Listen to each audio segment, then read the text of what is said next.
46 other African countries via satellite. So it means that when you go to Monrovia in Liberia, you go to Ouagadougou in Burkina Faso, or be it Nouakchott in Mauritania, which other African country you can think of, you can watch Pan-African television. We're extremely grateful for your time this morning. Those of you watching across the 5 northern regions, where we have a very, very large viewership base, I should say, from the upper west to the upper east to the northeast to the northern to the savannah region. Thank you so much for your time. Those of you in the middle belt and down south, thank you so much for tuning into the show. This morning we have lined up a number of topics that we shall be discussing. As usual, I'm going to implore you to be a part of the conversation. Let me know what your thoughts are on the various issues that we'll be discussing, or we have tabled for discussion this morning on Good Morning Africa. We are live on Facebook, so you should do well to join us at facebook.com/Pan-African Television, also on youtube.com/Pan-African Television. Now, let me proceed to introduce my guest. On my immediate left, I've been joined by Counsel Andrew Apiadankwa. He is a private legal practitioner, but a staunch member also of the Movement for Change. Counsel, good morning. Yeah, good morning, Bless. I trust you're fine. I'm doing great. We are honored once again to have you with us on a Wednesday morning. I'm honored. I'm always honored to be on your show. We are honored to be watched by your viewers, and so I wish them a good morning. And I'm always excited and honored when I meet another year. And I know that certainly we will have a very dispassionate conversation where Ghana is the focus. So Anna, it's been a long time since we met, and it's always a pleasure. It's always a pleasure being in your company, and hopefully we can have a very fruitful conversation. Counsel took the wind out of my sail. It's been a while since we had Honorable Rashid Pelpo on the show with us. Honorable Dr. Rashid Pelpo. The people of West Central are insistent that I do not miss the doctor. It's not something he achieved by some just means. He had to work for it and then to attain that sort of title. So Honorable Dr. Rashid Pelpo is a member of Parliament for the West Central constituency, a former Minister for Youth and Sports. He's been a member of Parliament for a good number of years, one of the senior parliamentarians that there is when you go to the National Democratic Congress side. You know only that, Parliament in general, he forms an important cog in Ghana's legislative arm of government. But when you go to the ECOWAS Parliament too, there's a man who carries a lot of weight. So we are always honored, we are always privileged to have him in our midst here. Honorable, good morning. Good morning. It's been a while. Indeed, though, it's quite a while. Very, very long time. Yeah, thank you. Yeah, but we are I was actually not ECOWAS, Pan-African. The Pan-African Parliament, yes. Right. We are pleased to have you here, and then once you're on the show, I know the good people of the Upper West region are glued to their TV sets, and then they are doing the watching. So good morning to the people of the Upper West region, especially the West Central constituency. I know your MP is on TV, and then all of you are glued to your TV sets, and then you are watching. I'll be more than glad to receive your messages. The text line has been displayed on the screen: 0559 919 802 0559 919 802. Make sure you send in your WhatsApp messages, the normal text messages. Also on Facebook, we are streaming. Make sure you comment, you like, you share, and so that others could also conversation. Now, I'm expecting Richard Niama Matthew, so he'll be joining us a tad later on the show, but we shall start the conversation regardless. Our topics for discussion this morning: hundreds of hostages rescued from Boko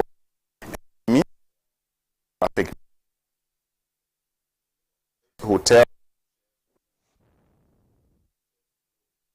Stop the propaganda, protecting public purse, and confess your sins. Amidu to special prosecutor. So these are the topics that we have found discussion worthy on Good Morning Africa today. As once again, you know what your thoughts are. We'll get the topic. It's been by the Daily Graphic that 350 persons, and most of these persons are women and children, they have been freed because after they were held captive for months or years by Boko in Nigeria, and they have been rescued from a forest enclave and handed over to authorities. The army has said the 350 hostages had been held in the Sambisa, a hideout for the extremists.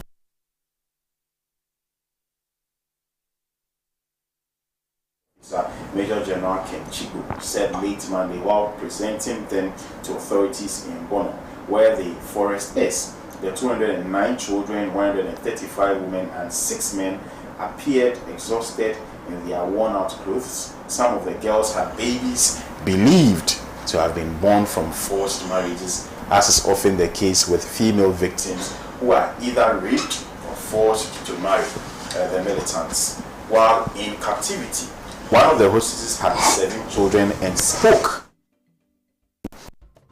Others couldn't escape because of their children. I always wanted to escape, but couldn't because of the children, said Hajara Umara, who was rescued together with the children. If they caught you trying to escape, they would torture you and imprison you indefinitely. The army said the hostages were rescued during a days-long military operation in Sambisa Forest, which was once a bustling forest reserve that stretches along the border with Cameroon and Niger, but now serves as an enclave from where Boko Haram and its breakaway factions carry out attacks that also target people and security forces in neighboring countries.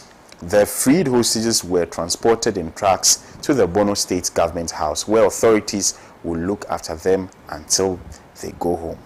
Very interesting story, very interesting. So someone is captured, taken to the Sambisa forest by these extremists, and they have children with them. Some have up to seven children in the span of how many years? From 2009 to 2024. That should give you about 15 years. And they have children with these people.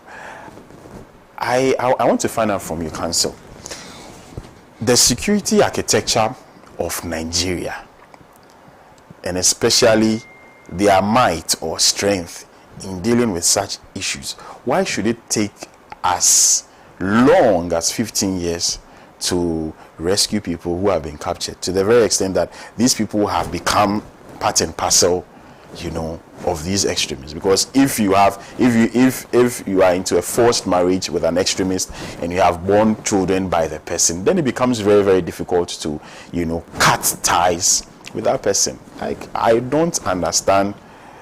I kind of suspect that the very people who have been asked to protect these people may be complicit in this, because I don't understand why this should be. Yes.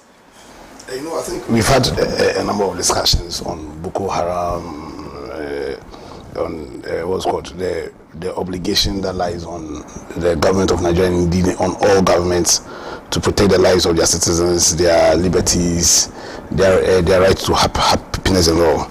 And I think I've said time without numbers that I personally believe that the reason why a country with the might of Nigeria, a real African superpower, is unable to do that, or within a country like Nigeria, Boko Haram has thrived, is simply because of a lack of commitment on leadership from our part of the world to give leadership. Is as if we want the power, but we do not want to lead. Because trust me, I'm very fortified in my mind that if the government of Nigeria wants to crash Boko Haram, they would have done so in a long time ago.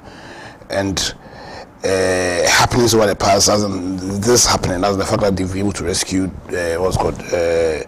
these people, lay credence to that belief. They believe that if they really want to deal with Boko Haram and protect their compatriots, they can do so. You understand?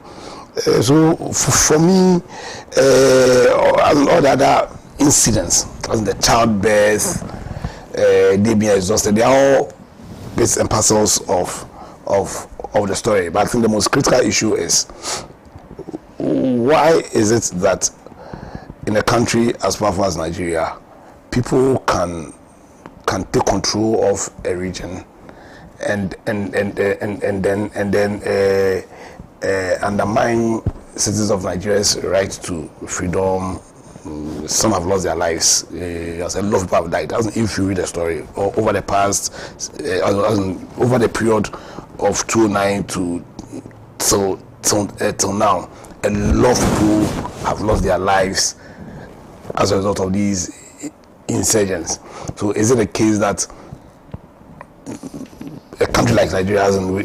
But you see, they practice a federal system.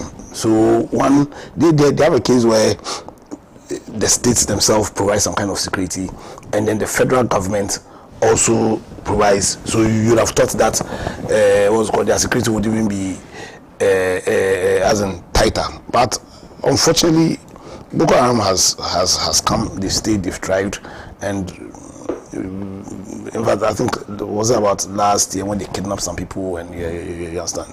So for me, I think the issue that is plaguing Ghana, same issue is plaguing a lot of African countries. Our leaders need to show real commitment to provide leadership. They need to go back to the drawing table and understand the purpose for which they wanted and were given power in the first place. They need to go back and understand the oath that they took. You get a picture, and show proper commitment to protect the lives of the people, to create that stable environment where we can have the best chance of fulfilling our individual ambitions, individual and collective ambitions in life. So, as I wanted to say a big kudos to the military and by extension to the government of Nigeria. I hope that, as I know that they have new leadership in their country, and that hopefully is the beginning of some real commitment to battle these insurgents and then fulfill their obligation to provide a country that's secured, a country that's stable, a country where their citizens' property, lives can best be protected, a country where the right environment can and will be forged to ensure that people's individual ambitions and dreams and goals have the best chance of being fulfilled. And I believe that Nigeria, as a giant of Africa, can give the best example of what can be done if you have leadership that is really committed to providing leadership and not just having power. Yeah. Right. Thank you very much. Now let me come to Honorable Dr. Rashid Pelpo. Yeah, thank you so much, and good morning to Wa Central.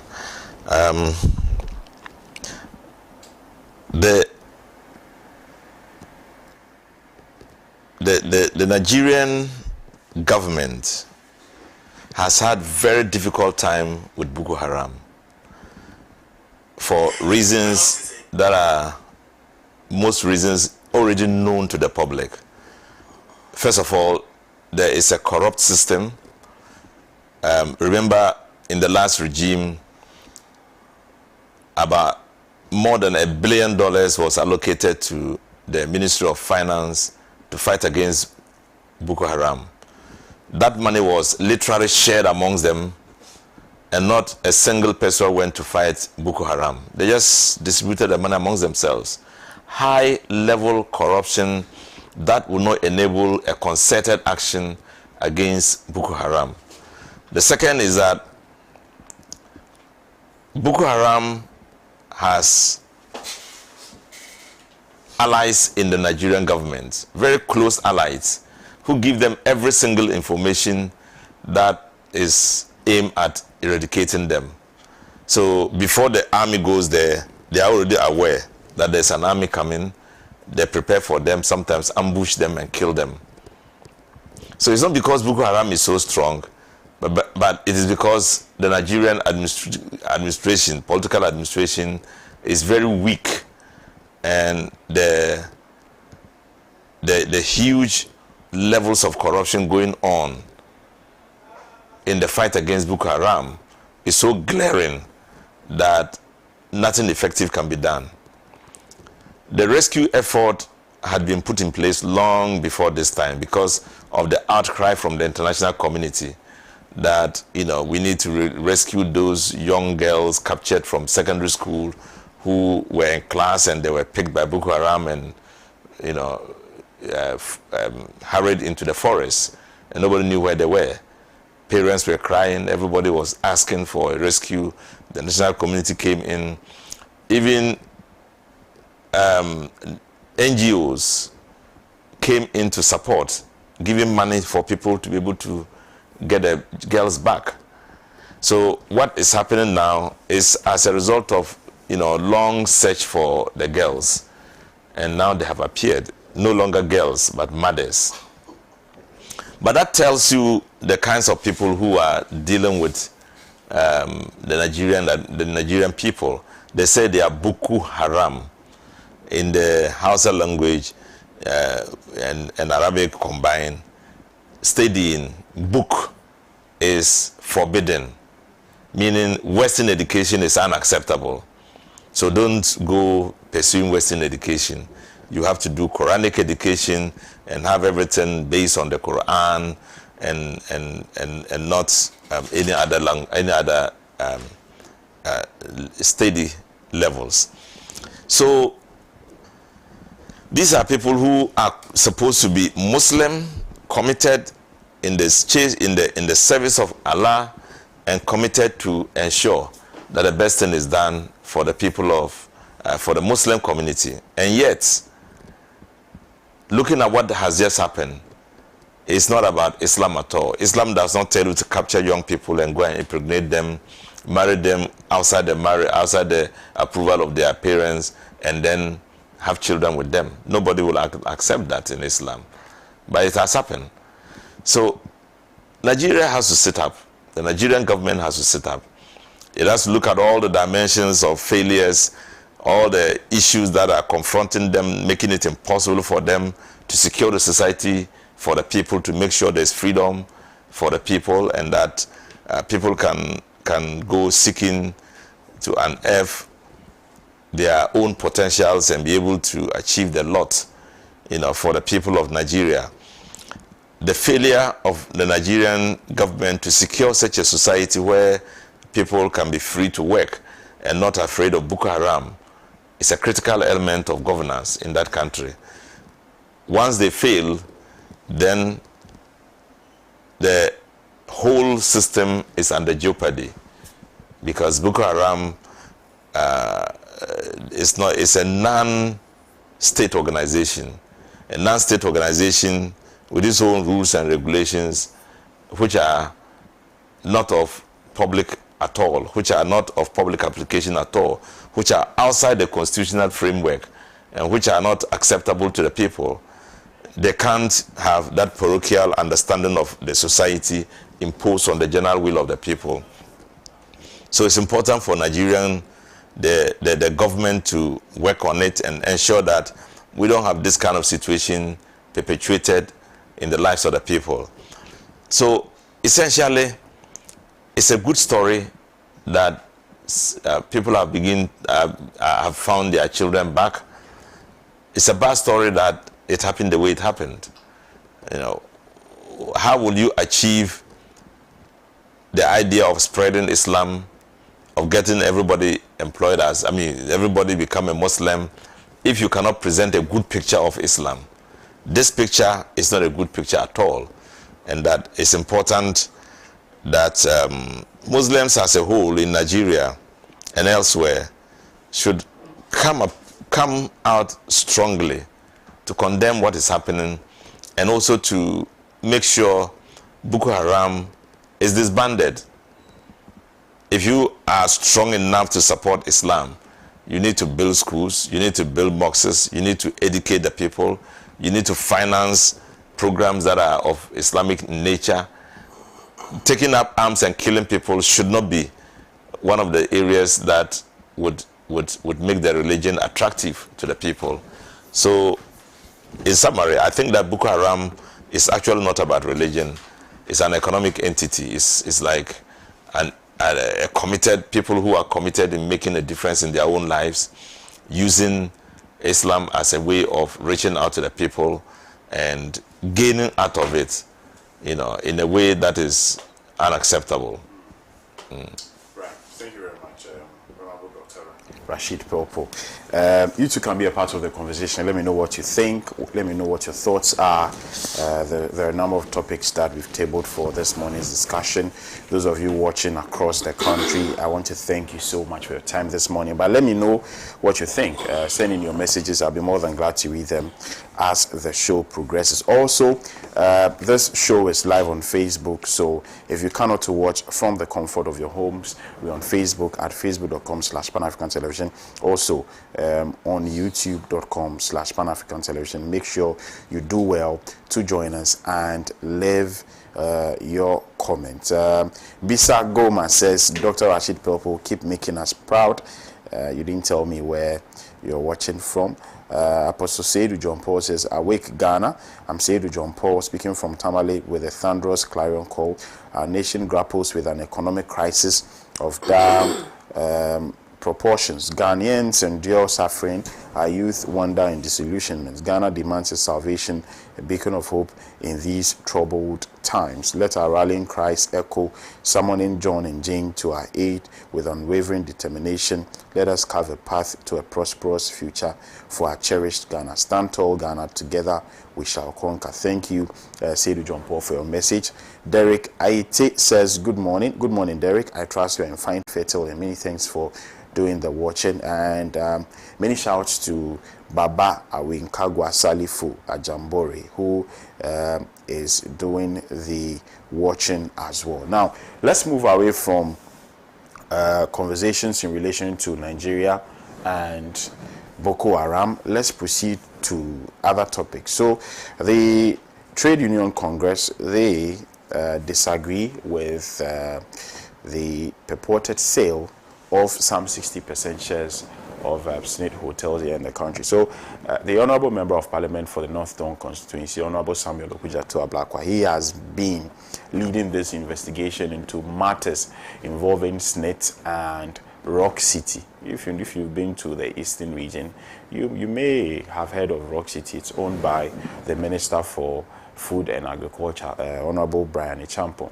There's been a back and forth in relation to this issue. SNIT have come out to justify the reasons for the sale, and we've seen the amounts of money that has been, I don't know if it's been paid yet, I don't know if the process has been concluded, but people are asking that SNIT actually halts that process of selling off 60% of its shares in hotels in the country. That includes Labadi Beach, La Palm Royal Beach, I know Ridge Royal, I know Buzia Beach, I think in the central region as well, and a couple of others. I think about 6 of them, primarily. So people are saying that this is tantamount to state capture, and TUC, they are very much convinced that it is a wrong decision to actually sell off the 60% SNIT shares to Brian Echampong's Rock City. Well, let me start with you, Council. On this, I'm sure this is something you are very much aware of ever since it came into the limelight. The issue of the sales of SNIT 60% shares in hotels.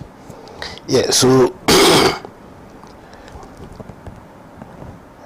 much about this government disappoints me. The lack of respect or value for principle and ethics is shocking. See, sometimes when we say SNIT, 6% of SNIT's properties, I think it does not make us to appreciate the extent of exactly what is happening. So let's break it down. SNIT is an institution that is owned by the government of Ghana. Yes. Not so. Yes, it's owned by the government of Ghana. Now, anything that is owned by the government of Ghana is essentially owned by all Ghanaians. Yes. It's all of our property.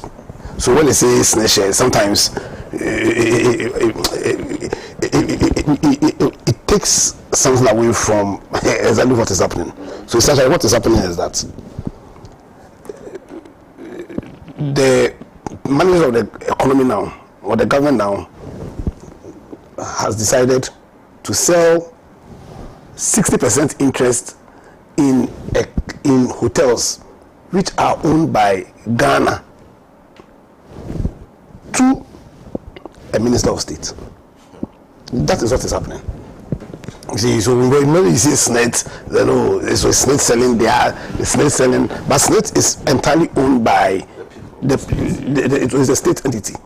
You understand? So really, it is an attempt to sell a property of Ghana, 60% of a property of Ghana, essentially, to a minister of state.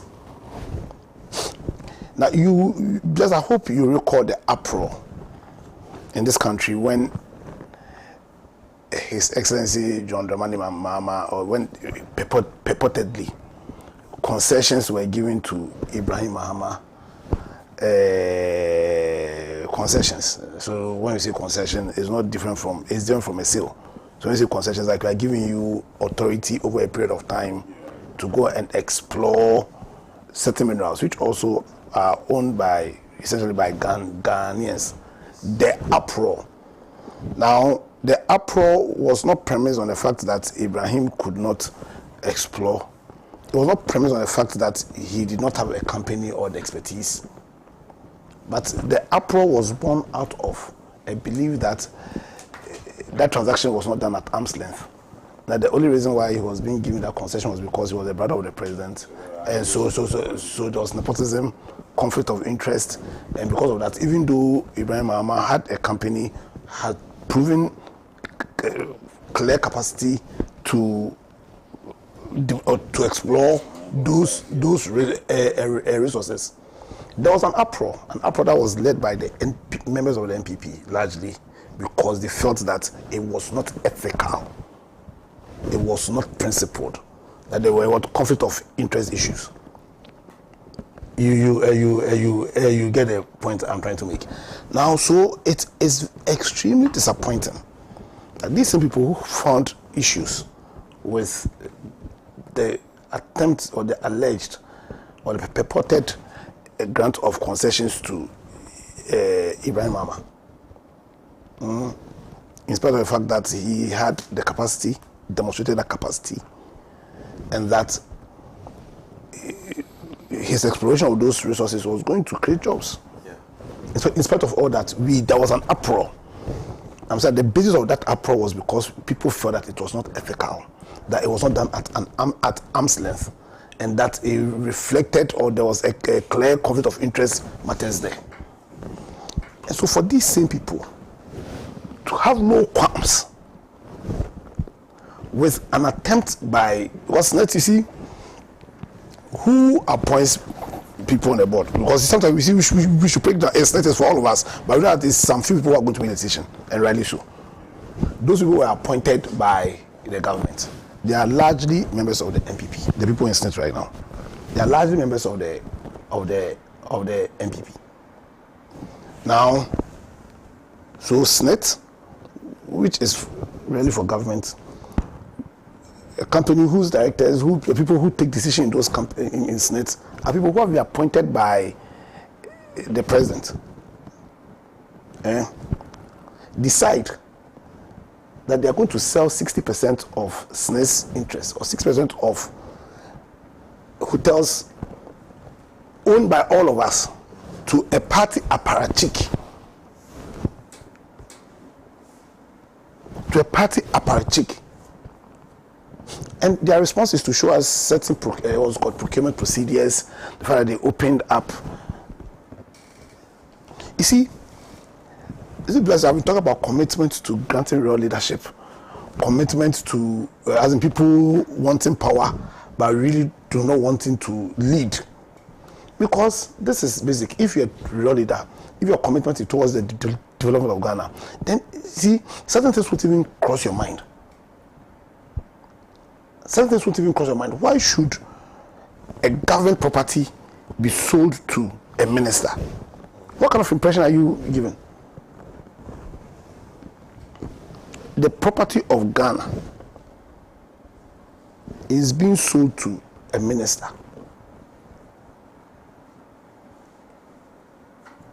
Yeah. So this issue is about, in fact, even beyond going to the economic propriety of the deal. When you are a politician, when you're a public servant, certain things must not be seen to be as you should not be seen to be involved in certain deals. So the same principle that caused the uproar when His Excellency John Mahama allegedly attempted to give concessions to Ibrahim Mahama, who was a businessman. The concession was not even being given to Ibrahim in his capacity as Ibrahim, it was being given to his company. Because I've heard Brian Champon's argument that Rock City is a company. As we all know, that's what separate legal, what's it called, entities. We understand. The concession that was being given to Ibrahim, was it being given to Ibrahim in his capacity as Ibrahim? It was being given to his company. You understand? And yet that attempt by President Mahama was not proprietary because of the perceived what's called conflict of interest issues. So if you spoke against it, if you felt that it was wrong, you understand, then when you've had a chance to come to power and you attempt to do the same thing, that means that what pushes you, what fuels you is not principle, is not ethics. What fuels you is a selfish desire to use your power to pursue your own parochial interests. Because suddenly you are in power, you are a minister, and suddenly because you are a minister, your government is attempting to sell 60% of a property that is supposed to belong, that's supposed to be owned by all of us, to a public, to a minister of state. And this is being done by watch of a president who said, I'm going to protect the public purse. When he said he was going to protect the public purse, did he understand what that meant? Did you understand what that meant? You understand? You see, and this is coming from somebody as myself, who is a firm believer in the private sector. You understand? Who is a firm believer in the private sector collaborating with governments to undertake projects to the benefit of all of us. But there's ethics and there's principle. So if Ben Chapo feels that he wants to undertake, he shouldn't even have gone into government. He shouldn't even have gone into government. What kind of precedents are they setting? So suddenly you are in government, yes, it is still capture, and it brings to the fore things in the Japadier book. It brings to the fore things in the Japadier. So you have power. We have granted you power, and suddenly you want to use the power to capture property of Ghana. You know, at our blind side, he bought 20% of one of the properties at our blind side. So they've already done one deal in 2022 at our blind side. What kind of precedents are they setting? You understand? Leadership. You see, it's just sometimes I think I'm even becoming boring because like I'm talking too much. Yeah, because the extent to which they've reduced leadership in this country, the extent to which Nana has reduced leadership, because I think the buck stops with him. That's why he's the president. It is his duty to protect all the properties of this country. The properties are not for him all; they are for all of us. It is his duty to protect all. Two, as president, he appointed people into SNET. He appointed people because they say SNET is selling what's it called, shares to, I think there are certain individuals in SNET, directors of SNET, who took those decisions. Understand? And they have the audacity to issue a statement trying to justify the said seal on the grounds of procedure. See, this issue has nothing to do with procedure. The procedure may be right. You may even be correct when it comes to the procurement issues. But that's why it's unethical, it's morally wrong to attempt to sell state property to a minister, a public officer. If they're interested in it, he shouldn't even have come into politics in the first place. If you think, you understand, you shouldn't come into politics because what kind of a message are you sending? What kind of precedents are they setting? So the young men in this country think, okay, I want to get money. Okay, then the surest bet is for me to do politics. And that is what is affecting governance in this country. So they go around, clearly they've not done anything. Right now the dollar is running faster than Usain Bolt.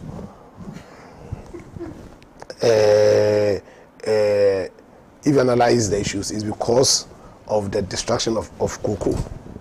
Galamsey has destroyed cocoa, or is destroying cocoa. Why has Galamsey destroyed cocoa? Because the president slept on his job as the trustee over our natural resources. So you go to cocoa areas and the water bodies there are cyanide laden. Law and order has broken down in this country. I'm doing some cases, I'll mention names, I'm doing some cases and some very useless cases. The police themselves recognize as a useless case, so they told me it's a useless case. But lawyer, order from above. Order from above. So police can think, because order from above. So you've taken an oath, a vow to protect our lives, to protect our liberties. But you give order from above, so that the police will sleep, so that somebody's property, right to his property, his free enjoyment of his property will be compromised because order from above. Yes, and why are all these things happening? Why are all these things happening? You understand? They are happening because people who think they want to lead, they just want the power, they don't want to lead. In fact, forgive me, I've retracted that statement, because they clearly don't want to lead. People who want power, who have lied through their teeth. They've lied through their teeth and they've gotten the power. And that's why they can look into us and say, listen, doom is finished, but there's doom. Old men, old daddies, lie like children. Openly, they lie like children because there's no moral fiber that's fueling their desire. In fact, there's no desire to lead. They just want the power. They just want the power to be buying state properties.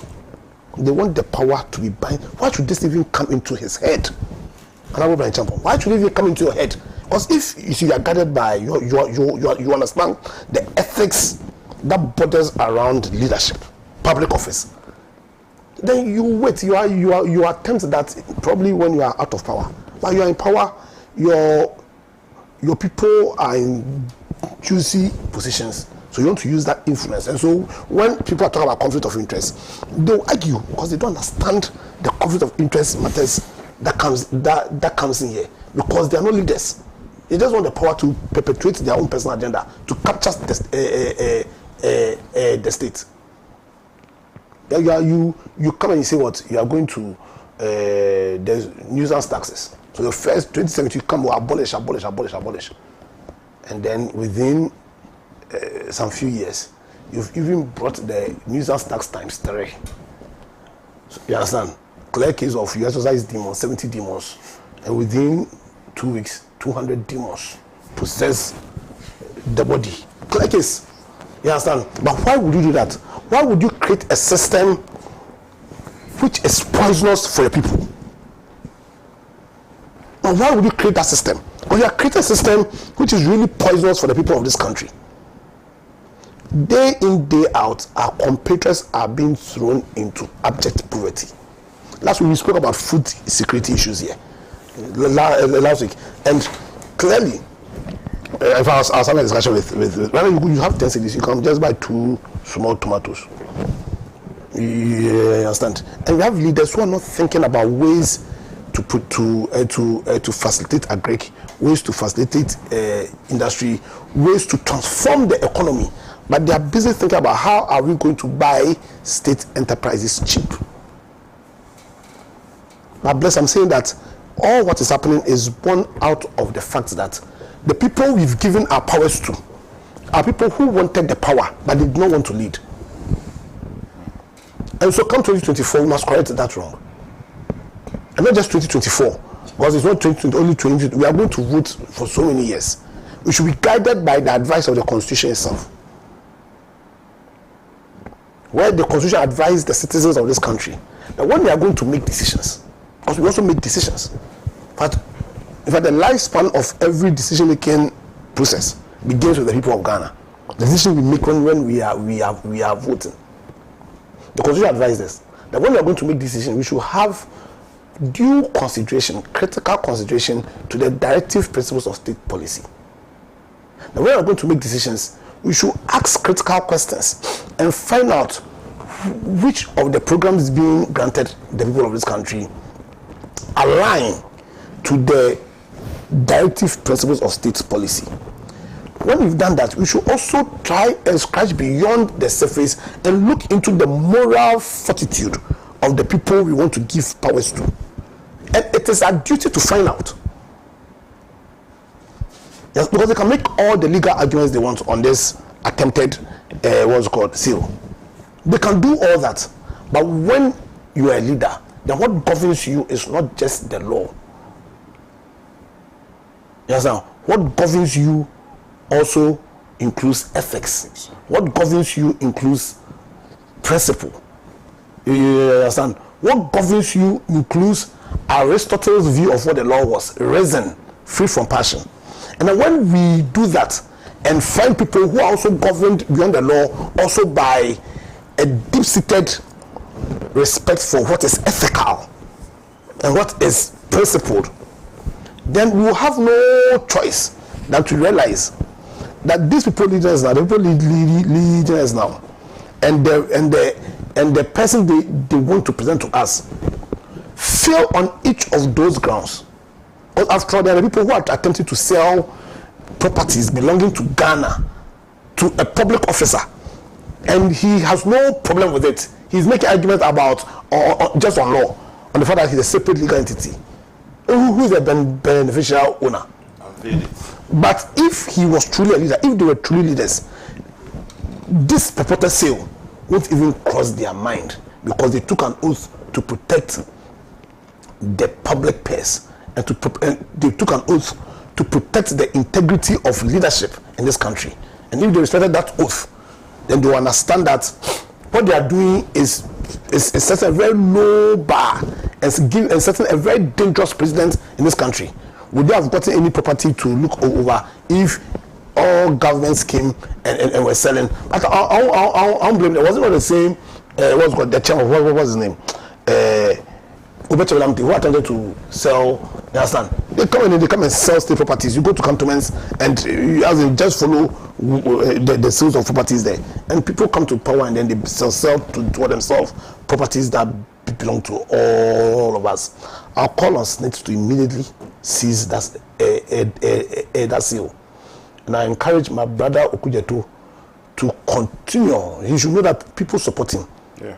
You understand? Continuing in the path he is treading. Because it is our duty, if the people we give power to protect Ghana, to protect Ghana's property, to protect the integrity of leadership, are failing to do same. That is the responsibility of all Ghanaians to protect what belongs to Ghana. You understand? And to support anybody who leads that charge.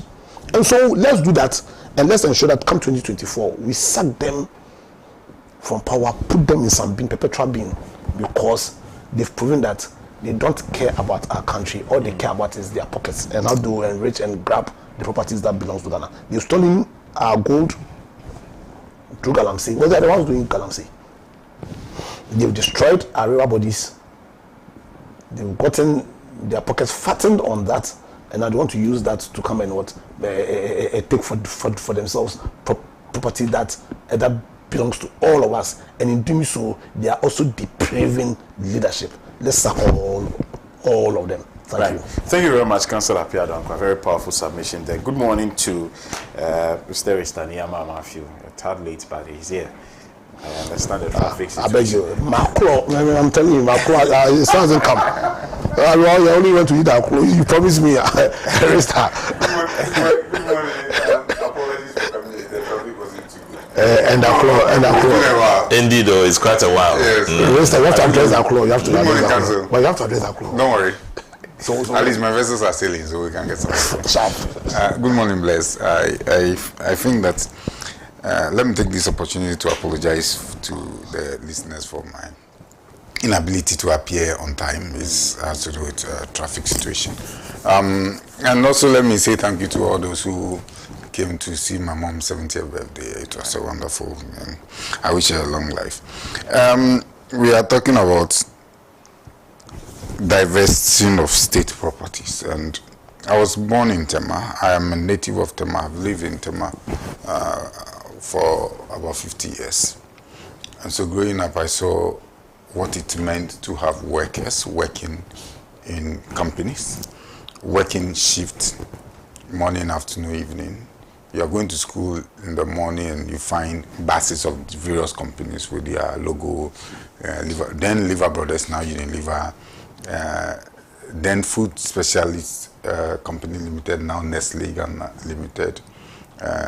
Ghana Printing Company, GTP, GTMC, TTL, Valco, all of them. And you see, when they change their buses, sometimes it's so beautiful.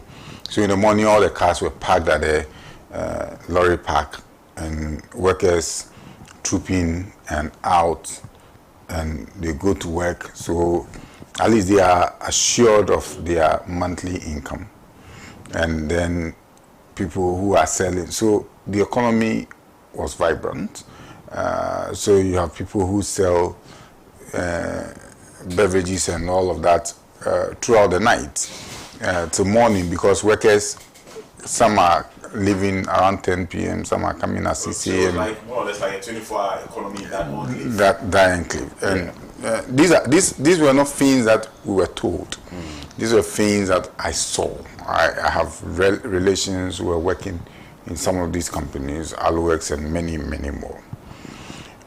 What happened? We decided to diversify the companies.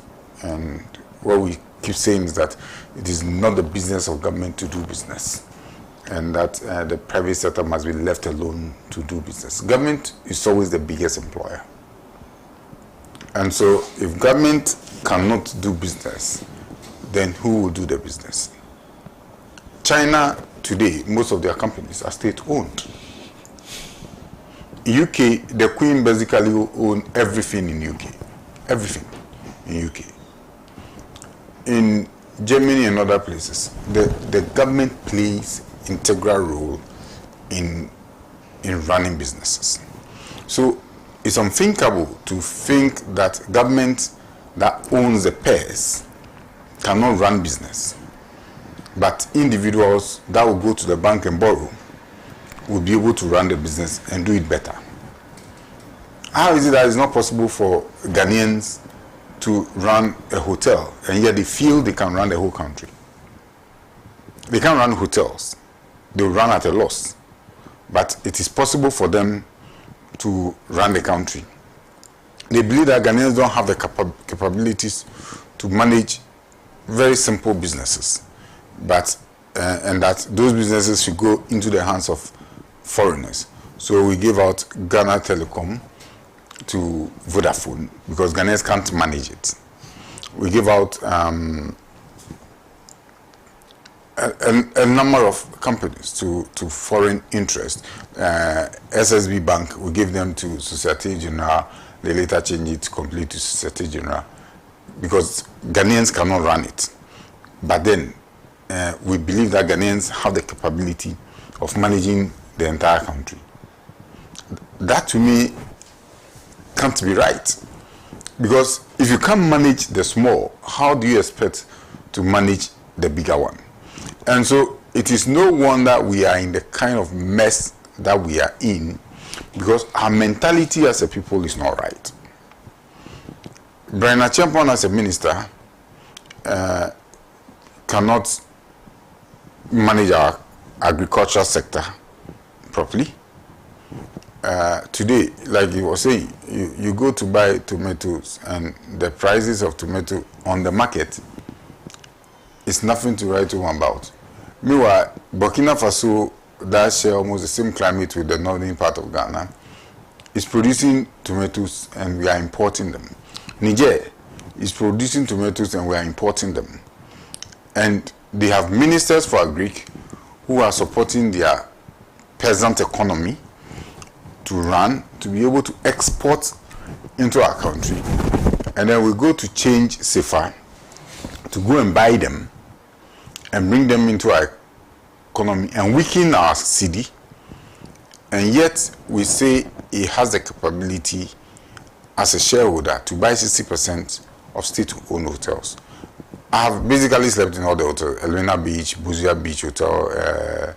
I've basically slept. Yeah, at some point I went to Elmina Beach and the facilities were basically run down. But the question was, this was one hotel that had high patronage. very high patronage. So how is it that we're not able to maintain it?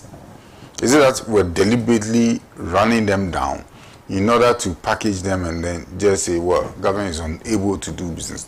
So you see, if SNIT cannot manage hotels, how do you expect SNIT to manage my pension? That's a very important question. If they cannot manage assets, how are they going to manage my pension? Because I pay monies to SNIT every month, even when my salary cannot take me year round, with the assurance that when I retire, they are going to take care of me.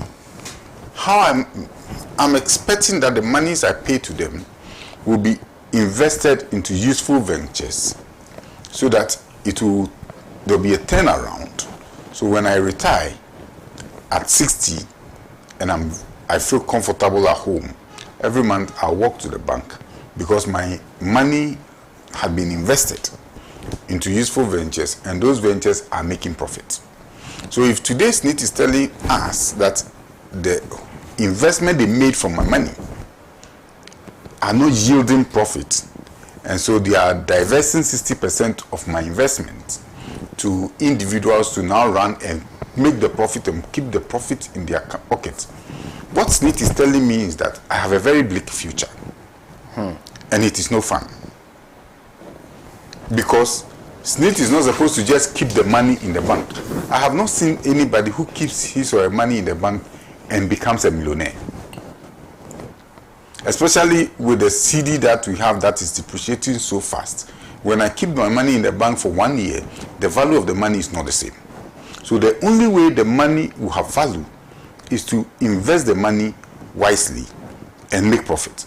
So if SNIT is saying that for all their assets that they have, they are unable to manage them, then I agree with the fact that by 2036, SNIT will not be able to pay contributors what is their due.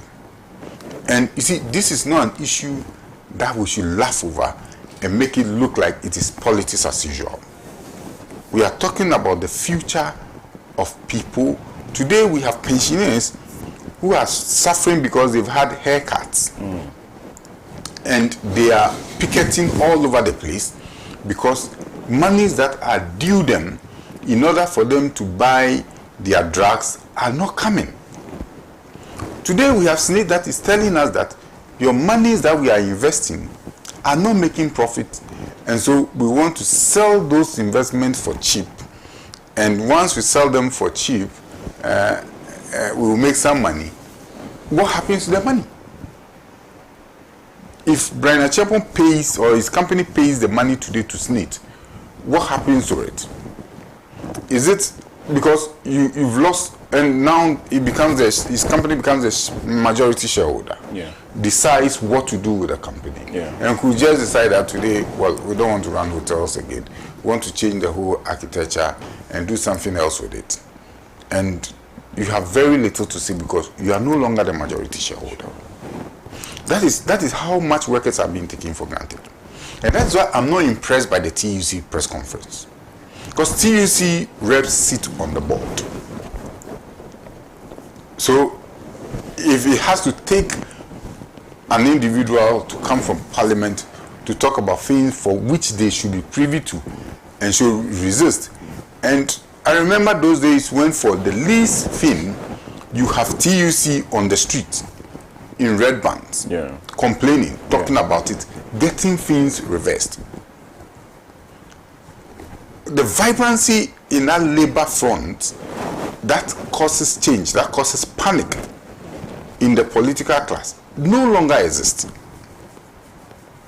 And you have workers suffering every day, you have workers losing their job every day, and then you have a labor front that is more of a lame duck, adopting a lame duck approach to issues, and it's only becoming reactionary.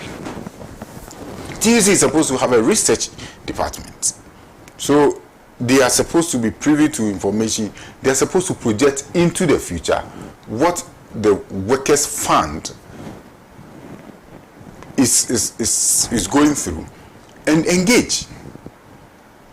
So if TUC comes to run a press conference because Okujato has raised an alarm and said, oh, our people on the board resisted, to what extent did TUC itself as a body resist? Because if there people came to say, well, the investments that are being made in our favor are no longer safe, what has TUC done? Why is it taking TUC a long time now to come and have a press conference to try and save its face? TUC is failing the workers because when the workers run around, they only have TUC to run to say represent our interests, and that is why workers pay dues to TUC leadership for TUC to represent their interests. So I feel that TUC needed to be proactive. TUC needed to engage more. TUC needed to be a bit more vibrant than the TUC. We've seen people like Napoleon Poe and Kwesi Duamankwa and others represent workers' interests and haven't been forceful about what they represent. They may not be perfect, but they made the workers' front vibrant. They made the TUC to be seen to be active. TUC, even under military regime, was able to make their voices heard. So why not under democracy? So I feel TUC needed to do more. Honestly, from where I sit, I feel we wouldn't get here if TUC had taken the fight by themselves. Yeah, if they were proactive. And dealt with the matters the way they are dealing with it. You see, it's no joke the kind of situation we find ourselves in. Workers' salary, the value of people's salary keep depreciating every day. Yeah. Every day. Because if in 2016 you were earning 1,500, and at an exchange, because we are dollar dependent, at an exchange rate of 3.8, and even today you are earning 3,000 Ghana cedis at an exchange rate of 15 cedis. It is not the same. Yeah. What you were able to buy in 2016 with your 1,500, you cannot buy with your 3,000 today. So people's livelihood and living conditions are becoming worse every day. Yeah. Service providers like landlords are increasing their rent every day, and people are struggling to be able to have decent life, to have decent accommodation. Electricity bill, water bills are running every day, and the cost of living is becoming so difficult for the very ordinary Ghanaian. We seem to be taking everything to mean partisan politics. You see, it's getting to a point where the youth may no longer be able to contain it, because every year we are turning out people from the public universities, from the public polytechnics, from the private universities, from the nursing training colleges, from the teacher training colleges, and they come and they join the street academy. We are unable to find spaces for them. We are not being creative in creating jobs for these young people, and they are becoming frustrated because they are absolutely dependent on their parents and family for support. Their parents' incomes are dwindling, and now their social security is in danger. And we feel this is something we should just talk about as if it is politics as usual. No. By this time, I expect that civil society, workers' union are out there demanding for accountability. I expect that we show individual leadership as a people and make demands on government to account properly for our labor. We can joke with everything, but not with social security. We can play politics around all the things that but not with the pension of people. You see, if you travel out of the country and at night and you see old pensioners come out at night and enjoying life, because that is the only time they relax and they have fun. They can enjoy life. And they are able to do that because they have secured pension. I remember in Eastern Germany, they had what they call cities in transition. I was fortunate to be just the only African to join about 5 people from other continents in 2007 to observe those cities in transition, because then they were trying to merge after the collapse of the Berlin Wall, properly merge the Eastern German bloc into the Western German bloc. And in one area we visited, I think in Leipzig, they were demolishing old structures, some very wonderful buildings, to create parks and spaces. And when asked, why are you demolishing these beautiful buildings? They said, well, young couples, in the first place, the young people do not want to get married.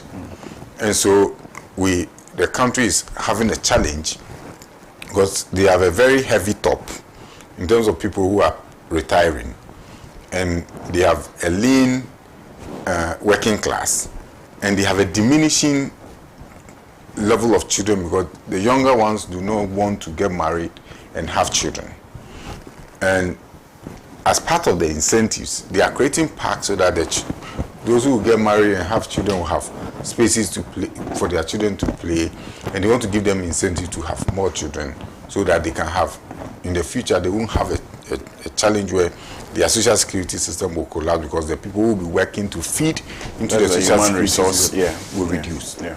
So in some countries, they were thinking about the future of the people who are working, and so they want to build the base to be able to feed into it so that people will retire and retire peacefully, so that when eventually they die, they can rest in peace. In our part of the world, we have the young people, we have the people who will be able to work, but we are not even creating the opportunities for them to be able to work. And to me, I think leadership is failing us. Leadership has failed us as a people. That we basically are handing over every asset in this country to either foreigners or political cronies. And that people no longer get what they have to get on merit. You need to definitely know somebody. You need to definitely be connected to a political person to be able to get what you deserve as a Ghanaian. It is no longer deserving of us to be calling ourselves Ghanaians. And so you have people who want to quickly run out of the country and do anything to secure foreign nationality. So you find young people who are getting married to 70-year-old, 80-year-old people just so that they will have documents and switch nationality, because it is no longer worth the while to call yourself a Ghanaian. Because we were told when Ghanaian moved a Black Star Line to US or something, people were shocked that they saw an African move pilot a ship, because then there was some pride. Yesterday I had a meeting with my partner and we're thinking, well, you see, in the next 5 years, in our tuna, all our captains are Koreans. The young Koreans are no longer interested in fishing. And one of our captains had done something that we think we need to replace him. But we are not getting replacement. In the next 5 years, we may not get Koreans to come and pilot our vessels. Our universities are not even training the kind of pilots we need. So I was discussing, is there a possibility that we could even send Ghanaians to China or Korea and start training some of the Ghanaians with chief engineers? But one question that came up was, even if we take them, I'm sure they will stay in Ghana or they will run away. Because people no longer find it attractive to stay and work in Ghana. And what is worse, that when even you work, now SNIT says I can't manage your funds, and so I can't guarantee your pension. This is not good enough. Right. Let me rest my case. Right. Thank you very much, Mr. Niyama Matthew. Right. Honorable. Well, we are in a terrible situation. And this is the last stage of the definition of this government. That this is not a government meant to secure the security of Ghanaians, to protect our peace, to run an economy that is resilient, and to be able to make Ghanaians confident that they are Ghanaians. Like he just said, lots of people are trying to leave the country because they have no hope in this country. The government has run down the economy.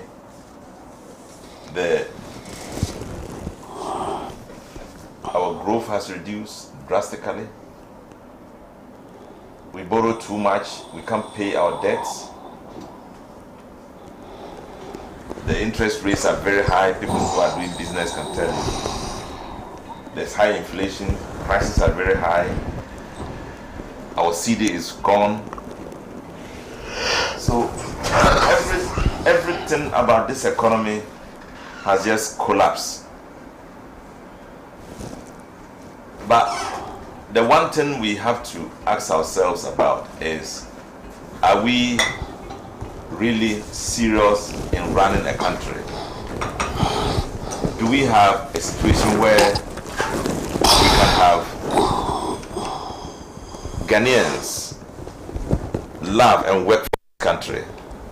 Everything that was owned by this country, businesses, state farms, starting from state farms, state factories, everything is collapsed.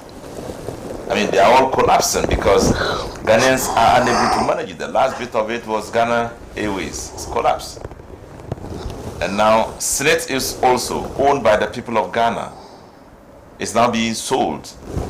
You know, I mean, the properties of hotel properties of Senate are now being sold, and painfully by a feeling that the people who manage our resources cannot manage hotels.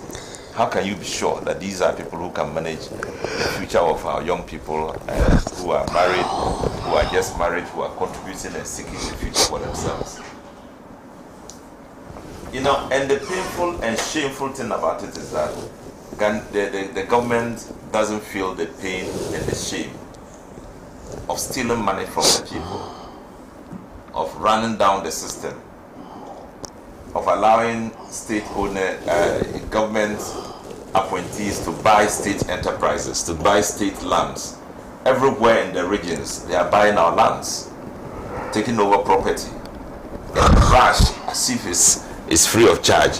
This government is behaving as if this is a government owned by them. It's like a free enterprise, and they are in a hurry to own everything before their tenure ends. Look at everything that is happening. Even Galamsey itself, they have put people into Galamsey, destroying the land, destroying the rivers, and it is okay for them. The president has gone ahead by an executive instrument to say that open up the forests, Achimota forest, sell the lands to the people. We don't care about the forest. Went ahead to do another LI to free our forests all over for mining to take place. So it's as if to suggest that running a government means selling government to yourselves, mortgaging all our financial sources of income, our statutory sources of income. They have mortgaged them all and made sure that within the next 20, 50 years, we don't have money coming for them from those statutory incomes. And then you begin to ask yourself, is that the government asking for more time? And every single time they open their mouths, they are telling lies. I recall the president quite recently saying there is no doomsaw anymore. It's finished. Yesterday, I slept in a lights-out situation.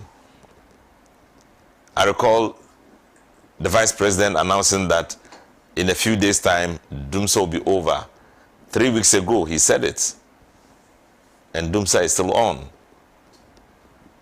And now, running an economy is no longer about producing, inspiring the people to produce, It is now about giving people free chances, free, things free. Borrow money, give it to them free. Encumber yourself, have the inability to pay, and creates a vacuum in economic management, creates pain in the people. You see, the state, running a state and running an economy is not about free things. Baumia has started again and said, oh, disabled people, we are going to give you free education. We are going to do this free. Where do you get the money? They are not talking about how to create money. They are talking about how to spend money. And that's all the economy he understands. Free senior high, free this, free that. How do you produce? When countries, Europe fights with another country, they are fighting because of trade. They are fighting because of production. When America is fighting China, it's not because China is doing anything extraordinary, hurting Americans. They are fighting because of the markets. China is producing too much. It's making America unable to produce enough, and so they buy from China all the time. They are taking over the third world market. They are spreading out into Europe, consuming Europe, and they are complaining because they are producing and selling to them. When there's a conflict in Ghana, it's about politics. It's about what to give free. It's about going to take a loan, bilateral loans, multilateral loans, grants. That's what we are ruled by. I'm shocked about Nana Akufo-Addo and Baumia himself. These are people who have studied outside the country. Nana was given an opportunity to study in France, came back to study in the UK, came to Ghana and fought until you became president. And you have nothing to offer but to take loans and spend the money, steal the money, and create a big financial challenge for the people, who is going to last for a very long time. So, Senate is a disappointment. And Ghanaians must be a disappointment on themselves, because you can't have people sent to school, go to university, come out, and then you can't run companies owned by the states. Senate is a clear-cut example of a failure of people who are supposed to be professionals, who are supposed to know, who just go into the place, share the money, find a way of sharing the money, covering up with papers, and then create problems for everybody. All these companies they are selling, the hotels, have been very viable companies, very well pronounced companies. And today we are saying Senate cannot run them. And shamefully we are selling to a government official, a minister. What kind of conflict of interest is this? Whether Brian is a director or not, an administrator or not, the last resort of ownership of the company rests in his hands. And so he can't say, oh, I don't take salary, I don't take administration, it's just a company. But you own it. By the levels of morality and ethics, you shouldn't, as a government official, go back and take the company, and own the company by way of purchasing it from government. How can we be sure that there is value for money? How can we be sure there was competition? That every other person who wanted the thing, it was open up for competition. There was bidding, fair bidding for everybody, so that we can get the best market, the best price for it. So I appreciate what Honorable Ablakwa is doing, and I salute him for this very noble fight. Fighting because it is about the people. Fighting because there is a feeling that the state is being cheated. And fighting because we don't want to be seen involved in this conflict of interest. It shouldn't be perpetuated in the annals of our economic life. So there is fear that the system that we are running will have a repercussion into the future. A system where people will not take responsibility for what has happened to us. A system where people steal money and still go campaigning for votes. A system where people believe that what NDC did was bad. To run an economy fairly and to produce and to create value for people is bad. And what is good is to be able to steal money and then show that you have money and people praise you for that. A system where jobs could be done, were available for people to go and apply and get a job, go through your interview, get a job because of your worth, your qualification. Today, they take all the jobs, they go to your the communities or the towns and villages, they call you and say, come and take a job. And then they will praise them and say, oh, these people are doing well. And it's all over. I had a situation where I interacted with some members of my constituency. They were praising my opponents for giving them jobs. About 5 of them were already teachers and other, workers. I asked them first, when did you get your job? They all got their jobs during the NDC time. Did any MP come to give you your appointment? They said no. How did you get it? I went through ABCD and I got it. And I said, that is a state. That is what we should be doing. Not for jobs to be given like granules to somebody and he sits down and calls you, come and take a job, come and take a job. You don't belong to my party, you won't get a job. Why are you praising people for that? You don't praise people for destroying your system. Let the system be open. Let people, a poor man's son, go through an interview and get a job. A poor man's son who has a university degree, writes out the application, qualify for an interview, then get a job. Not an MP or somebody holding letters and be calling people and giving it to them. And bad people are part of it. Miscreants and criminals have become part of it. They all now advertise and say, oh, these are people who are, I'm giving you jobs on, how do you call it? They say they are giving jobs. And so if you apply, then they will say, oh, we'll give you the job, but pay this amount of money. And people are paying money. People are saying they pay as much as 15,000 Ghana cedis for a job. And that is a government you want to praise. And let me announce here, people are using my name and several other MPs' names and say they have jobs available. And then use our Facebook, use our names on Facebook, and then, they will contact people and then they will offer them jobs and say, buy a form for 500 Ghana cedis.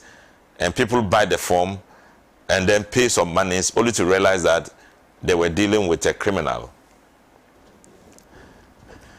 We have no jobs for people. This is an MPP failure.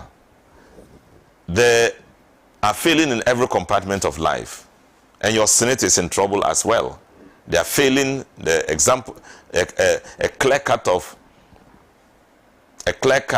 symbol of their failure is their inability to manage even hotels. And they are selling not to anybody at all, but to their own, government officials. So we have a big problem, my brother. We have a big problem. And we need to be very decisive in the end in making sure that we reverse this trend of failure in organizing society, a trend of stealing state money, a trend of organizing to make sure that only a small group of people can benefit from the system. This country is for all of us. Everybody owns a part of this country.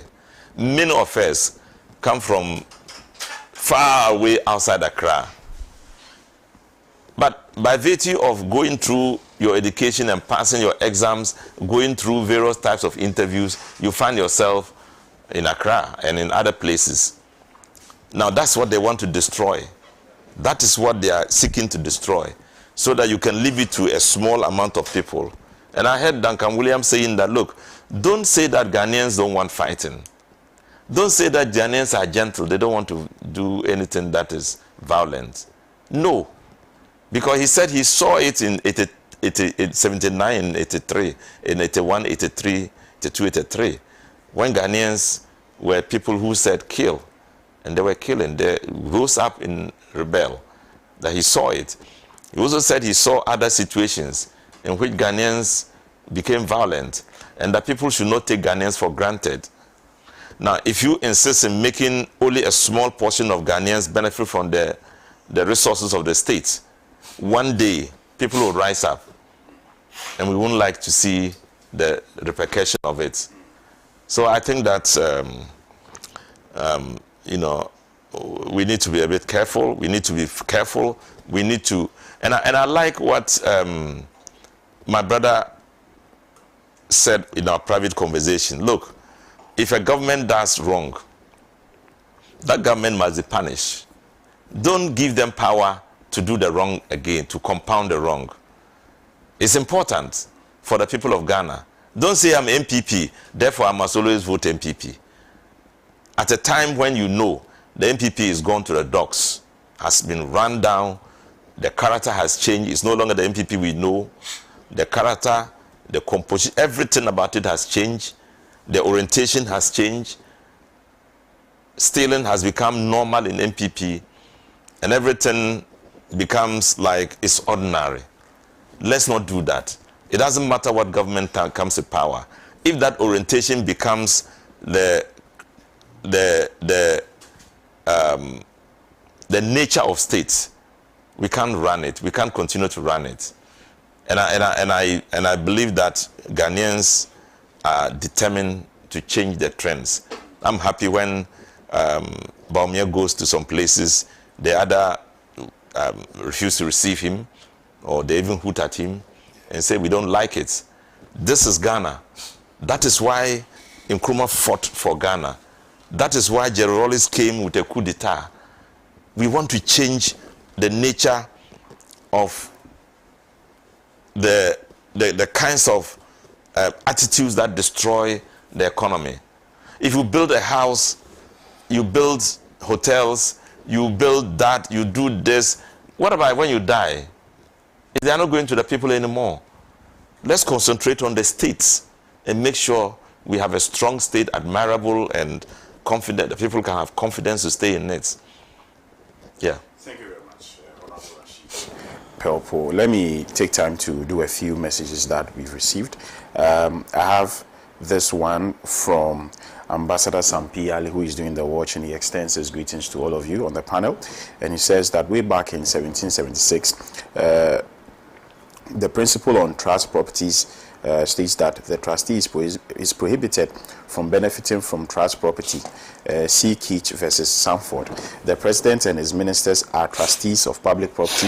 So why does Barney Champong want to benefit from Smith's hotels? And this one came from Ambassador Sampi Ali, who is one of our dedicated viewers. And let me also take time to read this one from Stephen Penn. Good morning, Bless. The MPP is implementing their blueprint Ejapade document.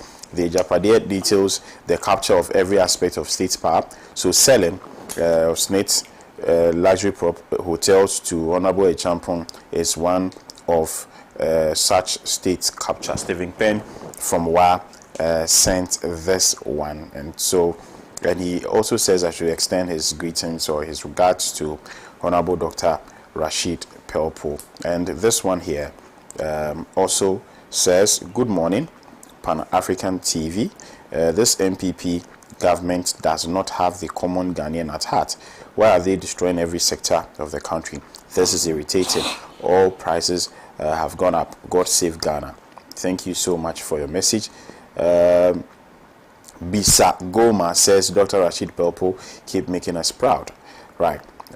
Musa Batwa says former President Mohammed's comments to setting a new standard in the fight against corruption is a crucial step towards sustainable development. By establishing transparent and accountable governance, he aims to create an environment where corruption is no longer tolerated. This aligns perfectly with the 24-hour economy policy, which focuses on continuous and efficient economic activities and creates sustainable jobs. Edward Bishop Dugas says, good morning, Pan-African TV. Good morning, Edward. Goy Lolunya says, Nkrumah's accusers have committed the worst political crimes in our history in just 7 years.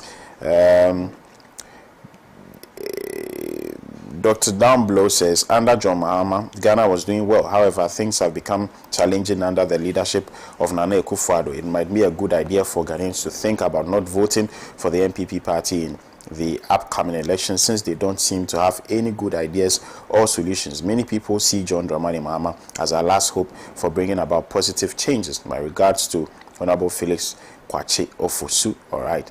Derek Aite says, good morning, Derek, and many thanks for doing the watching. Now, let's move away from that. Let's proceed to what will be our final topic for conversation. It's got to do with the former special prosecutor and the current special prosecutor. So I think it was last week, Friday morning, that the news came out that the presidency had received a petition from the former special prosecutor to commence impeachment processes against the current special prosecutor, Kessie Jabing.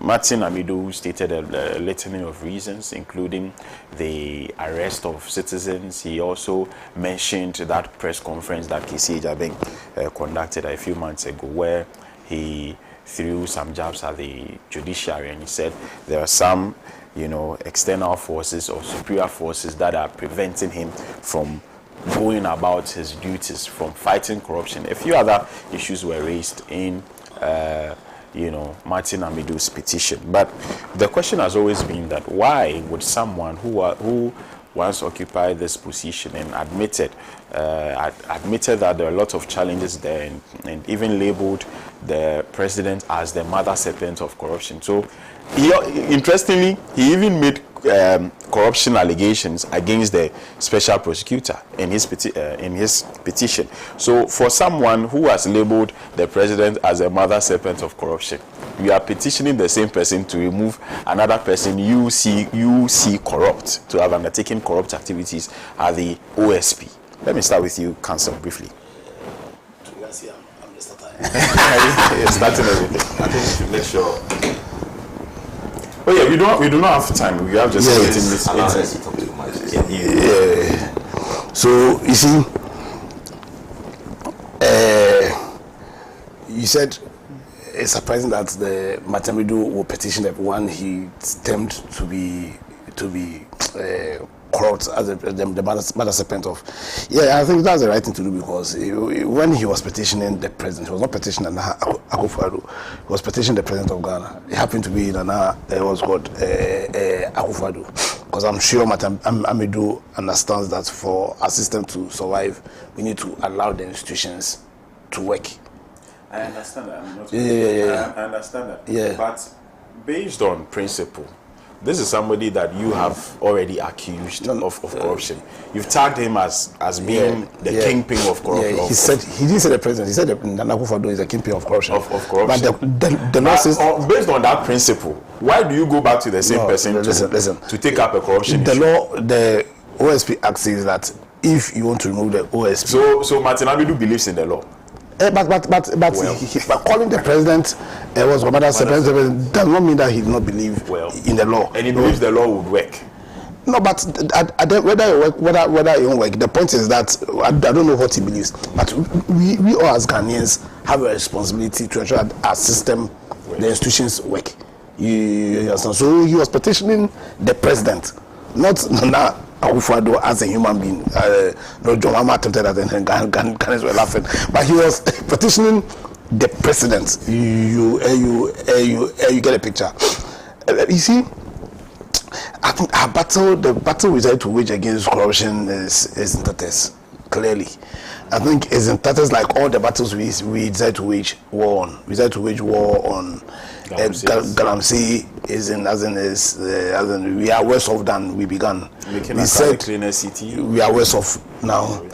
We said we are going to transform the economy. The economy, we are worse off. We said we are going to fight corruption, and we are worse off. Yeah. And we are worse off. Who? Like RBL.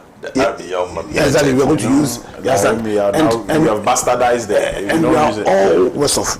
And you see, but they say, and you look at all these battles, especially the corruption one and then the Galamsey one, and one central thing is a decision to create new institutions to wage war against, because we already had institutions in both of these battles which were supposed to ensure that our natural resources were exploited in a manner that would sustain and protect our environment, and that will also represent best value of money for all of our collective interests. We have for the Galamsey War, we have the Minerals Commission, we have EPA, Minerals Commission. We ought to have replica commissions as an all representatives in all the districts, in all the constituencies. When you take the battle against corruption too, we have the Attorney General who has the power to initiate all criminal action in Ghana. We have the Economic Crime Office. We have Shiraj, which was also formed by Constitution to, as it were, fight corruption. Yeah, understand. I must admit, when the whole idea of Office of a Special Prosecutor was mooted, I was one of the believers of that. You understand? But on hindsight, clearly there's a problem, especially in respect of the Sislerapa issue. If you see the back and forth going on, clearly there's a problem. And the problems, I think the problem beyond the president is, I think we the people of Ghana ourselves, we do not seem to be committed to this a fight against corruption. Because you see, you take Matiamidu's petition. I don't want to go into it, but of course, I look at some of the allegations being waged against the OSP. I agree with him that the press conference he had with respect to the judges, the Ankwanoma one was the low point. In my view, was very unnecessary. I'm not too pleased with how issues concerning Sislerapa has been handled, not just by the OSP, but also by Yoko and by all the institutions that are meant to fight against corruption. But when you read the section 15 of the OSP Act, are the issues Matamidu listed as being the grounds for which he wants the OSP removed, are they that serious to warrant another undermining of the office? Because at the end, like I'm saying, we want to fight corruption. That means that we need to strengthen the institutions that we have created. On hindsight, I think that we could have done that by just strengthening the institutions we already had without necessarily creating the OSP. But having created it, I think we need to behave in a manner that would strengthen the OSP's ability to lead the fight against corruption. And that duty is not just on the president, but it's on all of us as citizens of this country.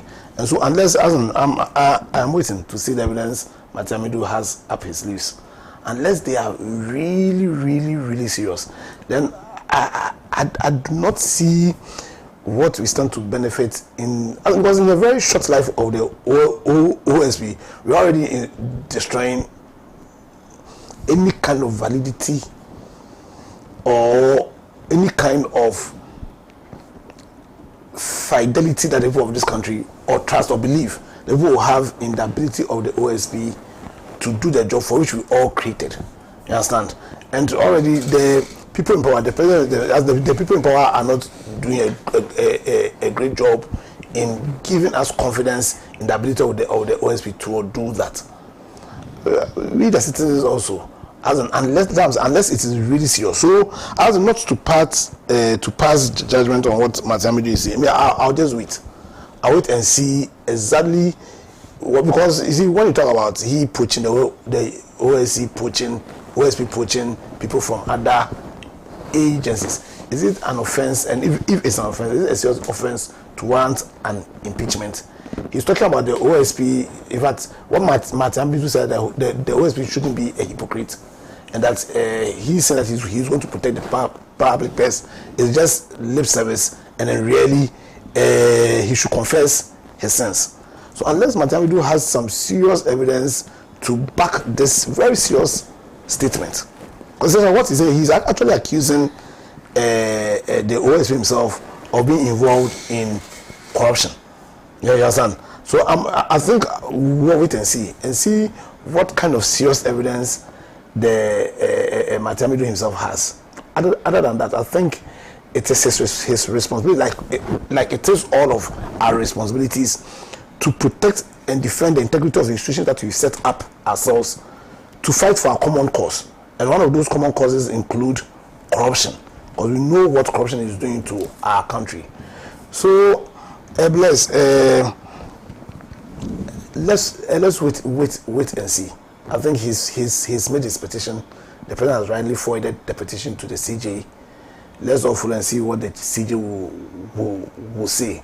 But should the CJ think that he has made a prima facie case that will require the OSP to answer, then there'll be a need for Matamidu to also give us further and better particulars of the allegations he's made against the OSP. And I hope they are really serious allegations. Because then if they are not, then it means that really we ourselves are fighting against the institutions that we've created to guard our common interest. Right. Honorable Rashid, why is the president very interested in this one? Because as far as I know, there have been other petitions to the president, for instance, to remove the current EC chairperson. I think in 2021 there was a petition to remove the former Chief Justice. He didn't follow up on these ones. He did. He did. He sent them. I understand that you right. So and you didn't hear anything. No, I didn't hear anything. So what the law is that when a petition is made, the president's duty is to send them. And when they send them, then the CJ will decide on the face of the petition whether a case has been made against you to answer. Even in the view of the Chief Justice, no such serious allegation has made. The matter ends there. So, because I want to make this argument, and then I was showing that the president petitioned just 2 days after he received in the him. case of the Chief Justice, who had to evaluate the situation and arrive at the conclusion that the allegations made towards the Chief Justice then at the time was grave enough to have won. So my information is respect to the EC. I don't know what is Chief Justice. Okay. So my information is with respect to the Electoral Commission. To the petition made against the Electoral Commission. And for the one made against the CJ. The CJ, I have no idea. All right, thank you very much. Honorable. When issues are public in nature, the consequence must also be public. Yeah.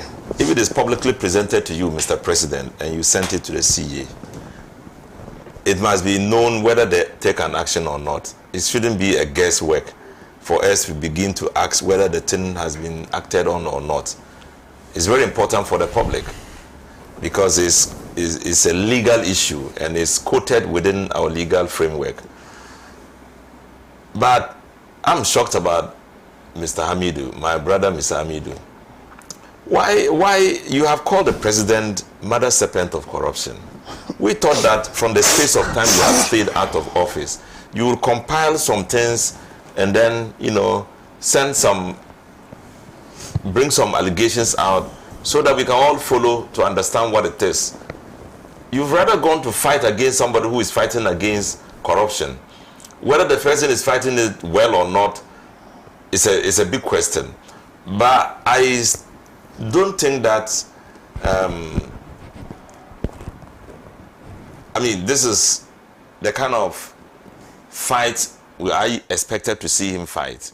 I expect to see him bring government into the onto the table, so that we see exactly what government is doing that we are not seeing. You have seen it. You have gone into it. You've gotten to interact with them. You felt it, and you made this powerful pronouncement. So I would have wished him to begin picking issue after issue, bring them up, and ask government to address them. It wouldn't take away the fact that you can take the special prosecutor out of it. But the first point is to tackle those issues that would have had a direct consequence to the lives of Ghanaians. Because we are all in danger now of losing a huge aspect of our public purse. Loans are taken. We don't know what they have done with the loans. $1.5 billion was given by the World Bank, the IMF, to fight COVID. There is a report which is doubted by everybody. We want to know how it is done. More and more jobs are given to people without due process. Jobs are overvalued and given to people. Government people are handing over jobs to people as if, they own them.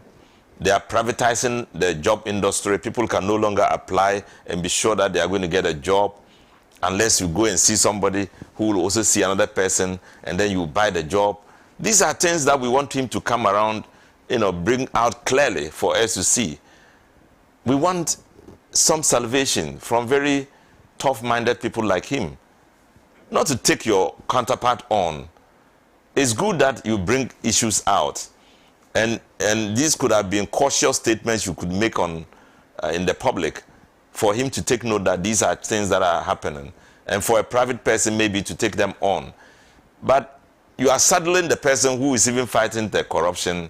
So things are now going to, you block the way, and things are now, the water is now going to flow away just freely.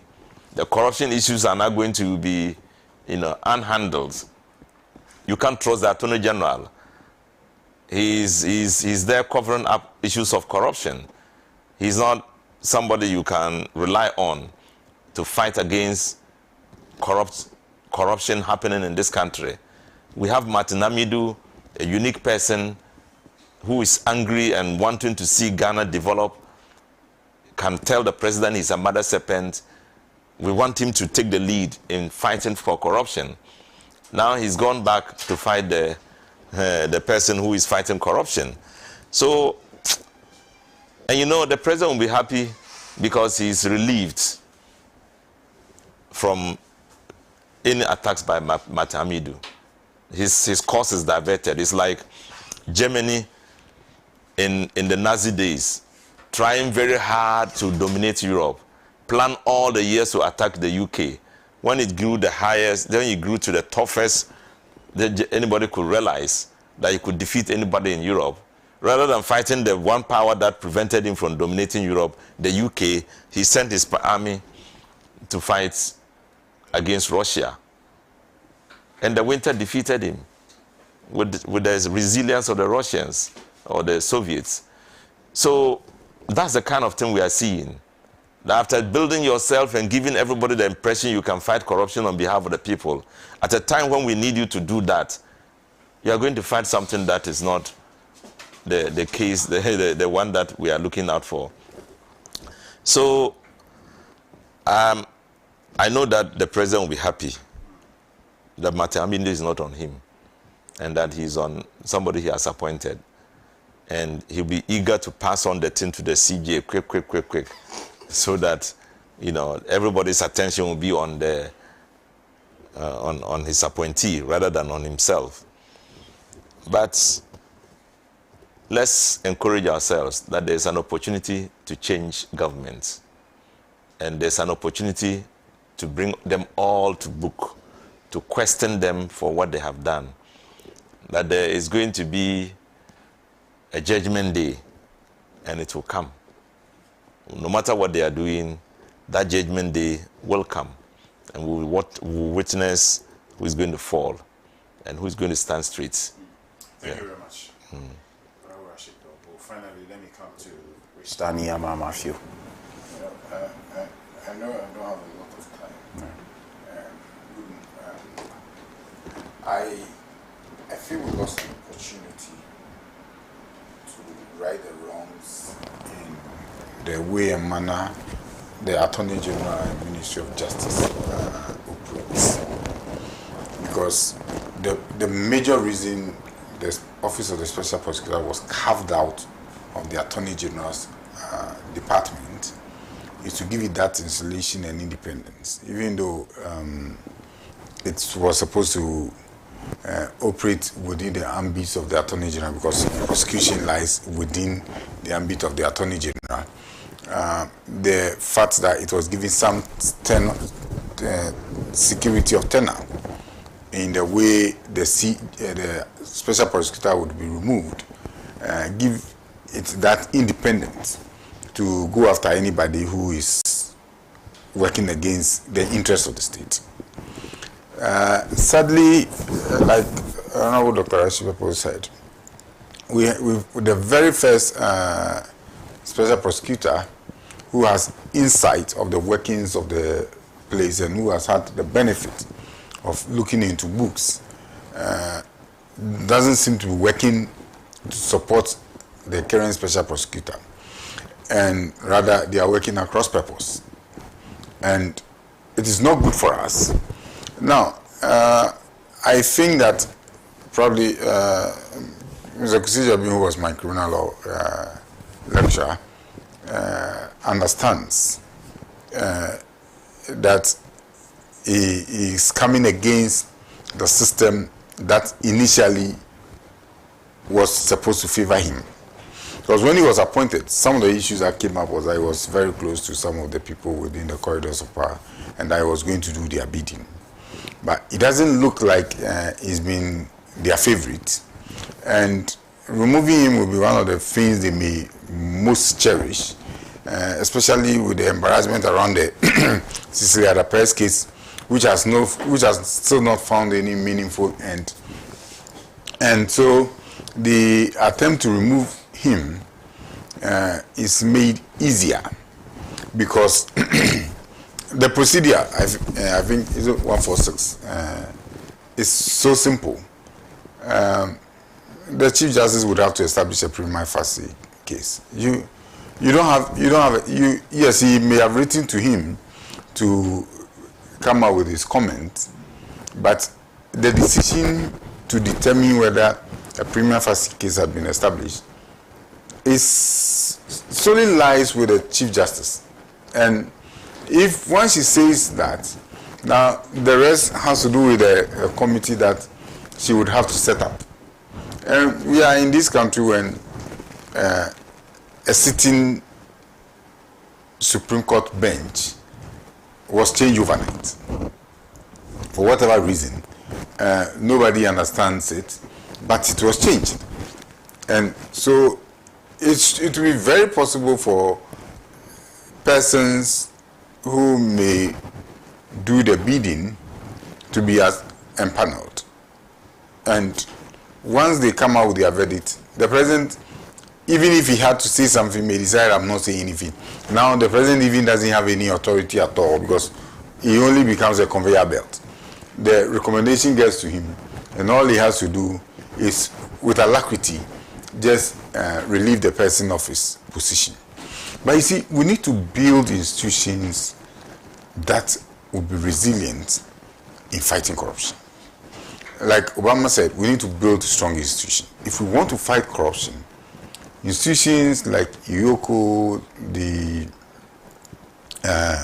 even national security, BNI and all of that, we need to insulate the appointment of the people who head from political authority.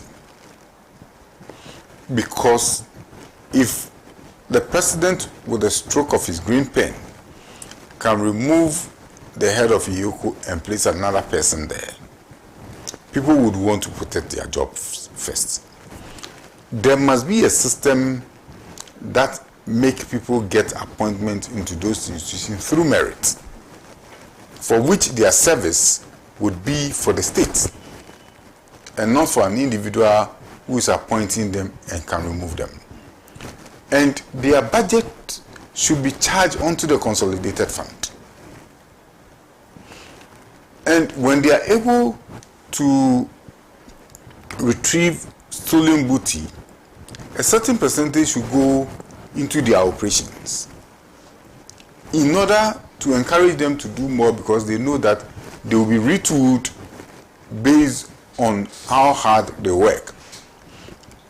If we want to fight corruption, we must be very conscious and deliberate about it.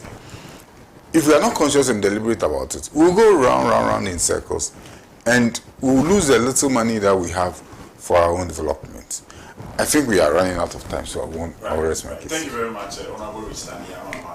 Our time is up. Thank you, Honorable Dr. Rashid Popo, and to you, Counsel Andrew Apiadankwa. It's been a pleasure. To our cherished viewers as well, it's always a pleasure to come your way with the newspaper review segment of Good Morning Africa. I'll catch you tomorrow on the show. Hopefully, Honorable Yunusa Husseini and Philip Longden, as well as I'm not too positive we'll be having PC Pratt on the show tomorrow, but of course I'll find a worthy replacement to appear on the panel. Do have a pleasant day. Bye bye.